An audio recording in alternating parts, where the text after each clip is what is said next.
మనం కోవిడ్ టైంలో తీసుకున్న వ్యాక్సిన్స్ తర్వాత ఏవియన్ హిప్ అనేది చాలా మంది పేషెంట్స్లో మనకు కనిపిస్తుంది. అసలు అది ఏంటి, ఎందుకు వస్తుంది, దాని ట్రీట్మెంట్ ఏంటి అనేది ఇవాళ మనం సుధీర్ దారా గారిని అడిగి తెలుసుకుందాం. ఇప్పుడు మనం ఆపరేషన్ థియేటర్లోనే ఉన్నాం. సార్, ఒక్కసారి దాని గురించి.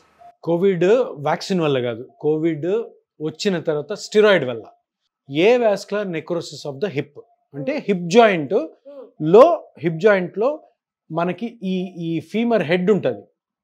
ఇది ఫీమర్ హెడ్ అనమాట. ఓకే, దీనికి బ్లడ్ సప్లై తగ్గిపోవడం వల్ల ఈ హెడ్కి ఈ ఇంకొక బోన్కి మధ్యలో ఉన్న జాయింట్, ఇది హిప్ జాయింట్, ఈ తెల్లగా చూసారా, ఇది హిప్ జాయింట్. ఈ జాయింట్ స్పేస్ తగ్గిపోయి ఇది కంప్లీట్గా స్ట్రక్ అయిపోతుంది. అంటే ఈ హిప్ మడచలేరు, తిప్పలేరు, నడకలో కూడా ఇబ్బంది వస్తుంది, హిప్ జాయింట్లో పెయిన్ వస్తుంది అనమాట.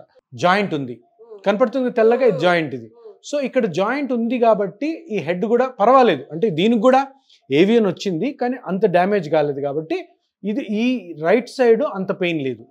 ఇప్పుడు లెఫ్ట్ సైడ్ ఈయనకి చాలా ఎక్కువ డ్యామేజ్ అయింది. ఇప్పుడు లెఫ్ట్ సైడ్ చూపిస్తాను.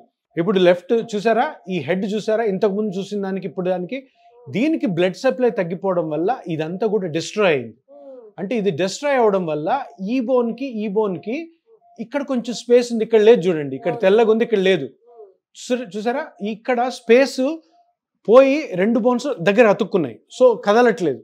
సో మనము ఇప్పుడు ప్లాస్మా థెరపీ ద్వారా ఈ జాయింట్లో గల గుజ్జును కానీ పెంచామనుకోండి, పెంచితే ఇప్పుడు ఆ స్పేస్ ఫామ్ అయ్యి మళ్ళీ ఫ్రీ అవుతుంది అన్నమాట.